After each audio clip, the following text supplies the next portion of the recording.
Črnomaljka Katarina Špringer, ki trenutno dela na Inštitutu Frana Ramovša za slovenski jezik, je predstavila izsledke magistrske naloge, v kateri je pod drobnogled postavila črnomaljski govor. Ugotovila je, da še vedno govorijo narečno, da narečja ne izumirajo potemtakem, da imajo pozitiven odnos do narečij, da radi govorijo narečno in da so na ta svoj govor ponosni. narečje je živo in se kot tako ves čas spreminja. V Beli krajini težimo k bolj splošni belokranjski narečni govorici, dodaja Špringerjeva.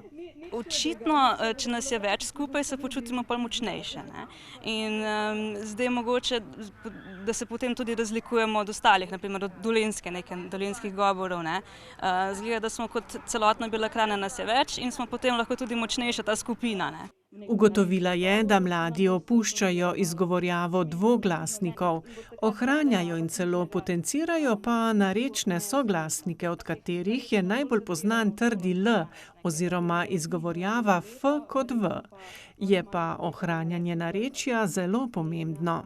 Neko identifikacijo predstavljajo z govorci istega narečnega govora in pa tudi neko posebno čustveno navezanost ljudje ponavadi občutimo pri narečnem govoru, ker nas spominja na neko domače okolje, na domače ljudi, ker je v bistvu to naš prvi materni jezik, ki se ga naučimo v družini.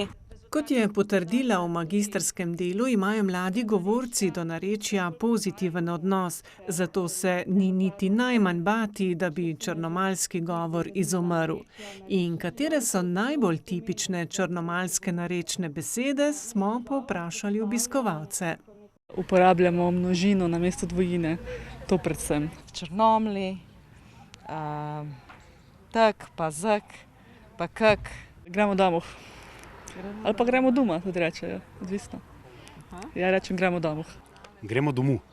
No, to zadnje je bilo že dragatuško narečje, ki spada v južno belokranjsko, medtem ko govor Črnomlja v severno belokranjsko narečje, oba pa sodita v dolenjsko narečno skupino.